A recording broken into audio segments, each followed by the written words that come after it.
Thanks. I want to spend a couple minutes talking about the system that I think allows us to even be here in the first place, and that's democracy. And it's a funny thing about democracy that it works really well if you vote. The more you vote, the better it is, because we have a broader representation in the people that we elect to office. There's more likely to be some accountability for the people who get into office. And I think it gives people a bit of a stake in the system. So the more people vote, the better.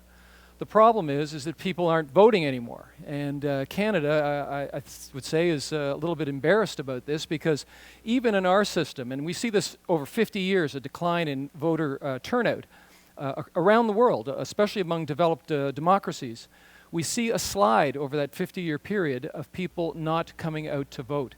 Canada, 54% turnout. United States, about 58%.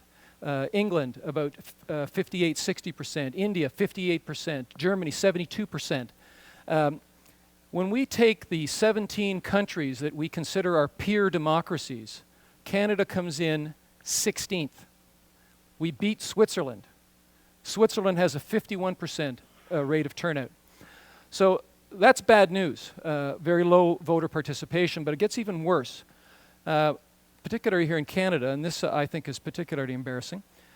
1 in 5 young people entitled to vote actually votes. The rest of them don't bother to show up. They take their vote and they throw it away. And then wonder why the system doesn't speak to them. And a lot of experts spend time thinking about, well, what is it that turns people off? Is it cynicism? Is it apathy? Is it negative politics, which we're certainly being subjected to here in North America? All of those things. So I started to think about what is it that we could do to maybe give some incentive for people to come out and vote. I looked at Australia. It's against the law to not vote there. They get a 95% turnout because of that.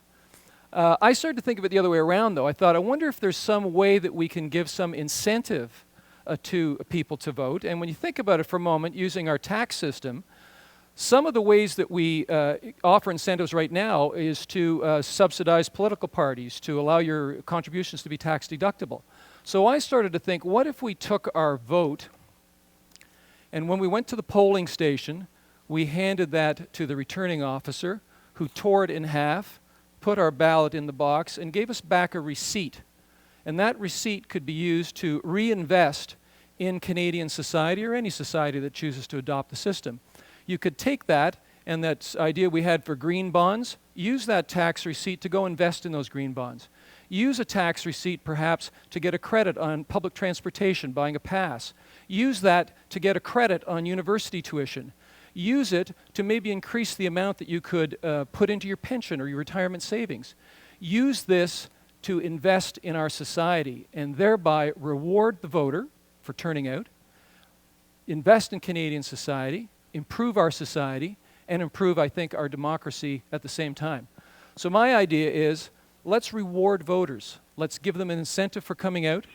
Let's take the incentive and put it right back into our society, thereby investing in democracy, investing in voters, investing in the likelihood of greater voter turnout, and I think a better society. So the question I ask is not so much what in the world, but who in the world will be the first jurisdiction to adopt this kind of approach of investing in voters and investing in democracy.